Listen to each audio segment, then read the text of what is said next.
Come on over, it's time for Tim Friend. And welcome back to Tim Friend. Today we're going to wrap up the training mode in our little base camp. We're going to keep going up against Hussar. He kills her in 3, she kills him in 2. We're still good. All they've been doing is slightly buffing their accuracy from this, so I'm okay with it.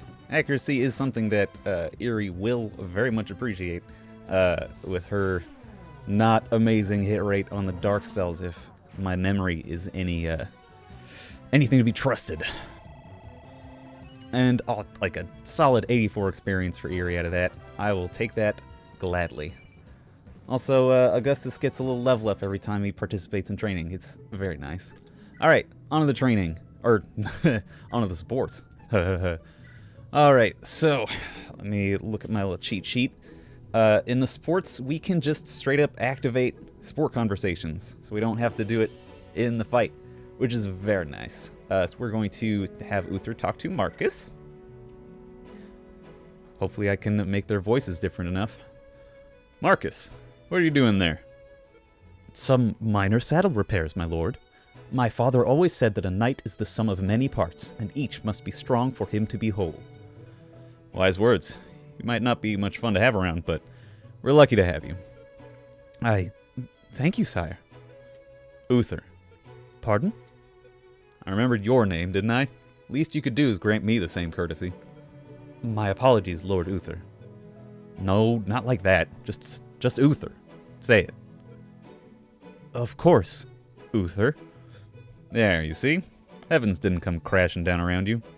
Now we're just two battle brothers, nothing separating us but distance. We actually have much in common.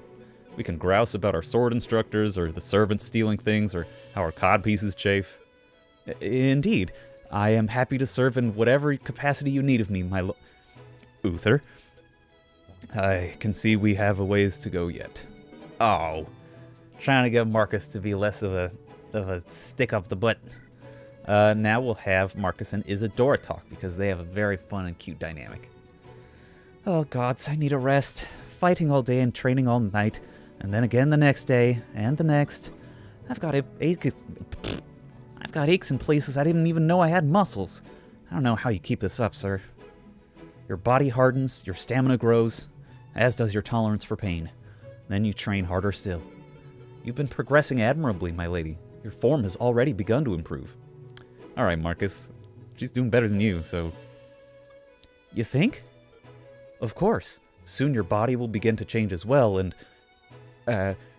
what I mean is... I know what you meant, sir. But yes, soon that change will be upon me too, and with it will come growth and strength. Right. And in my case, long, embarrassing talks from my parents about carrying on the bloodline. Oh, goodness. I'm gonna have to start thinking about that, aren't I? Most girls your age already have every detail of their wedding planned out, with some foreign prince chosen as their ideal groom. I suppose they do, don't they? My sister certainly did. You have time yet. A noble woman is eligible much later into her life, and having children would interfere with your duties anyway. Come, you seem to have caught your breath. Let's return to business. Yes, sir. Oh, it is the first time we see Isadora's discomfort with the expectations of her stations. Let's have Eagler talk to Hussar. I don't know if I've seen this before, so that's why I wrote it down. I've heard it said that Sicilians have a strong sense of honor, stricter even than our own. It is said that a Sicilian will never lie, under any circumstance. And who told you this? A Sicilian? How do you know that they were not lying when they said it? I've heard it from so many mouths now, I could not say who first told me. It does not matter. For the most part, yes, it is true. The true nomads, the braves of the riding clans, they are very proud of their adherence to the old traditions. They are like Ulyssians in that way. Indeed. Indeed. Such folk are consumed by obsession with prestige and honor, and would rather die than speak false. They consider every breeze and wolf howl to be a message from the spirits, and starve themselves on mad vision quests to find their meaning. They carve totems in their chest, and shave their head each time they have impure thoughts, and murder any wife who bears them a weak-willed child. No, I hope you'll forgive me for saying so, but these braves of yours, they truly sound, well, savage. Wait. Have we not already established that you should not believe everything a Saiyan tells you? Ho ho! Hassar get a little sassy with the Eglo. Then beyond that, though, we don't really have anyone that we're gonna be talking to each other right now, unless I decided to change it up and use Magnus. I mean, he's almost freaking promoted, but I don't know. I'd rather use Eerie just for some reason.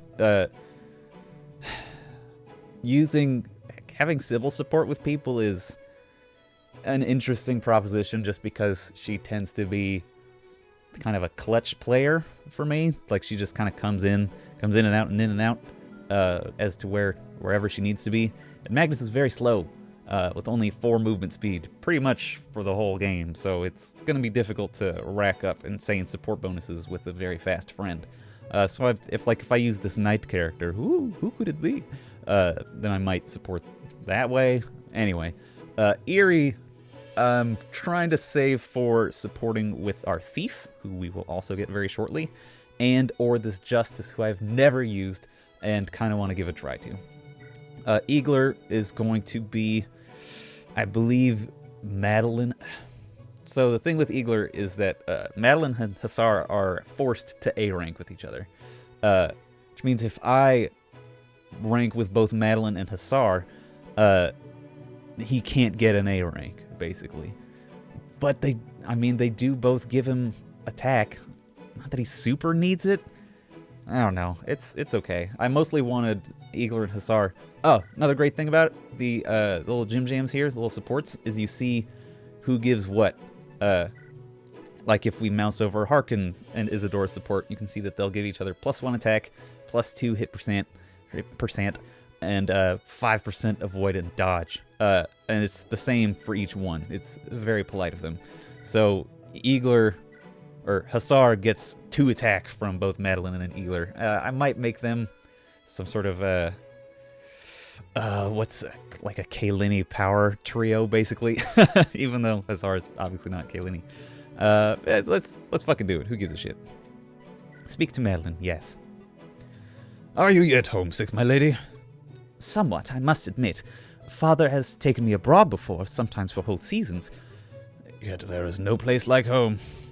Perhaps it is just bias, built up from a long time of living there, but I truly feel that Caelin is the most beautiful place in the world. They don't call it the Garden Mart without good cause. I am compelled to agree, sir. The bountiful woods with all their critters and birds, the windswept hills with grass as tall as a horse, the wild fruit trees and berry bushes, the flowers of every color, the rushing rapids and glassy lakes, Indeed, I find myself missing it more with every passing moment. Perhaps then we should speak of different matters. Do you know what I miss the most, Lord Sir Eagler? Is it your father? Or is it that milk sister of yours, Gwyneth or Gladys? Gertrude. Such an ugly name. No, I do not miss her at all. That is cruel of you to say, my lady. I suppose. No, I miss my feather bed the most. I should like nothing more after this day is done than to collapse upon it and lose myself in a storybook. I can see the appeal in that. Perhaps later I could ride to a nearby village and see if I cannot find such a book. I would like that very much, sir. Very much like that, sir. Fuck. Then it is settled. Oh, that's nice. They got a nice little father-daughtery type relationship. That's cute. I like it. Other than that, I think we are good to roll out. I did a little bit of item shifting, so we didn't have to do it between. I might do a little more just to give vulneraries to the right people. But it looks like everyone who wants one's got one. We can't use the shop yet, I guess. We're also pretty fucking broke, so it almost doesn't matter. No shopping? Okay, that's fine. And we will save our gem, overwrite checkpoint, and get started, finally. It's only taken us, we're probably going to actually get started on it next episode. Yeah, we are running the fuck out of time. Whew! It's a great system, though. I really love the base camp aspects of this game. It helps you customize your party with ease rather than having to sort of do it on the fly as you do in other Fire Emblem games where you have to like trade items mid-mission or get supports mid-mission. It lets you just sort of get the support ranks and then not waste an action. Alright, next time on Tim Friend, we'll do the opening cutscenes for this chapter. Alright, goodbye everybody. We're Tim Friend.